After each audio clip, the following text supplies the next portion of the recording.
অনানুষ্ঠানিক ঘোষণা ছিল পরিকল্পনা। 15ই সেপ্টেম্বর সোমবার জামায়াতের মগবাজার কার্যালয় থেকে এলো মাঠে নামার ঘোষণা।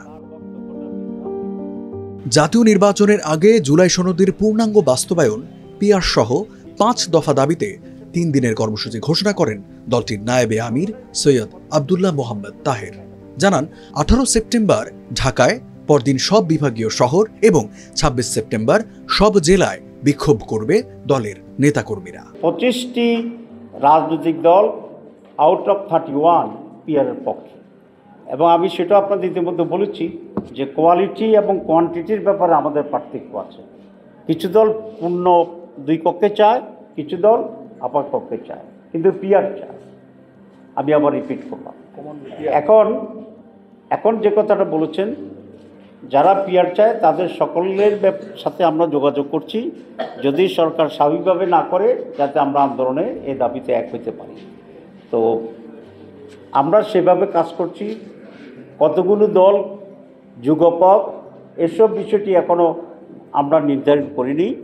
যারাই এখন ইতিমধ্যেই এই নিয়ে কর্মসূচিতে একমত হয়েছেন, আমরা তাদের মতো করি, প্রত্যেকে তার নিজ নিজ জায়গা থেকেই তারা কর্মসূচি করছে।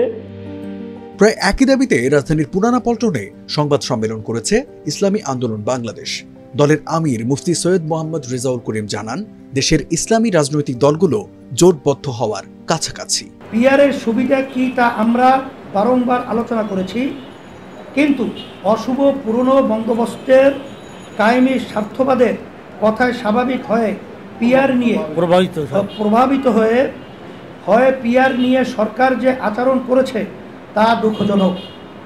আমরা সরকারের এই আচরণের তীব্র নিন্দা ও প্রতিবাদ জানাই এবং পিআর পদ্ধতিতে আগামী নির্বাচন আয়োজনের প্রয়োজনীয় ব্যবস্থা নেওয়া দাবি জানাচ্ছি।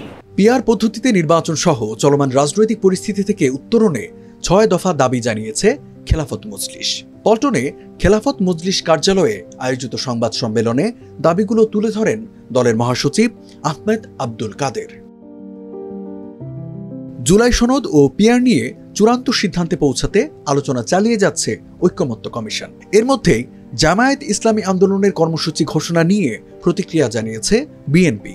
বিষয়টিকে দল দুটির স্ববিরোধী সিদ্ধান্ত বলে মনে করেন দলটির স্থায়ী কমিটির সদস্য সালাহ উদ্দিন আহমদ। দ্য বিজনেস স্ট্যান্ডার্ডকে তিনি বলেন, গণতান্ত্রিক অধিকারের জন্য সবার আন্দোলন করার অধিকার আছে এবং এ বিষয়ে আমাদের কোনো মন্তব্য নেই, এটা তাদের অধিকার। তবে যেহেতু জুলাই সনদের বাস্তবায়ন নিয়ে এখনো আলোচনা চলছে, তাই এই আলোচনার মধ্যেই বিক্ষোভ করাটা স্ববিরোধী। কোনো রাজনৈতিক দলকে নিষিদ্ধ করার ক্ষেত্রে বিএনপি বিচার ব্যবস্থা ছাড়া অন্য কোনো উপায়কে সমর্থন করে না বলেও সাফ জানিয়েছেন বিএনপির এই জ্যেষ্ঠ নেতা। এছাড়া পিআর পদ্ধতি দেশের নির্বাচন ব্যবস্থার জন্য উপযুক্ত নয় বলেও দৃঢ়ভাবে জানান তিনি।